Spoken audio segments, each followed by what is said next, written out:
Market गिर रहा है, पोर्टफोलियो रेड है, न्यूज हर दिन बोल रही है और गिर सकता है।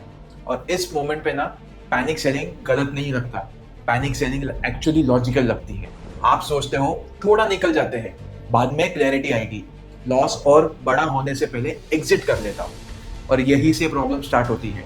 सच ये है, पैनिक सेलिंग फियर का रिजल्ट नहीं होता, पैनिक सेलिंग होता है लॉस से बचने का इंस्टिंक्ट। हमारे ब्रेन का एक सिंपल रूल होता है, लॉस का दर्द गेन की खुशी से ज्यादा स्ट्रांग होता है।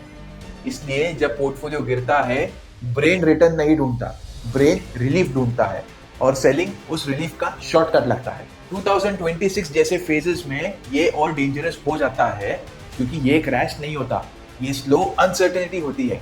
कभी मार्केट ऊपर, कभी नीचे, कभी अच्छी न्यूज, कभी बैड न्यूज। और जब क्लैरिटी नहीं होती ना, तो इन्वेस्टर का दिमाग वर्स्ट केस सिनेरियो फिल कर देता है।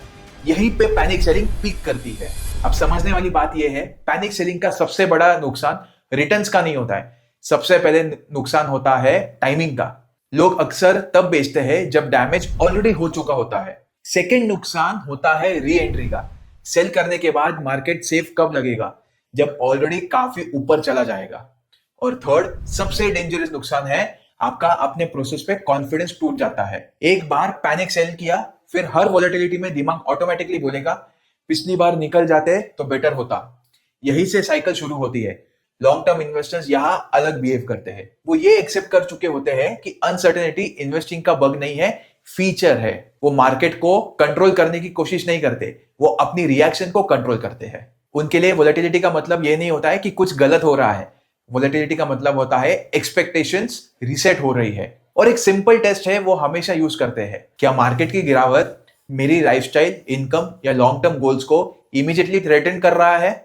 अगर जवाब नहीं है तो सेलिंग का डिसीजन लेने का कोई लॉजिक नहीं होता। इसलिए फ्यूचर में एक चीज याद रखना होता है, तो ये याद रखिए, पैनिक सेलिंग मार्केट का प्रॉब्लम नहीं होता, पैनिक सेलिंग क्लैरिटी के बिना डिसीजन लेने का प्रॉब्लम होता है।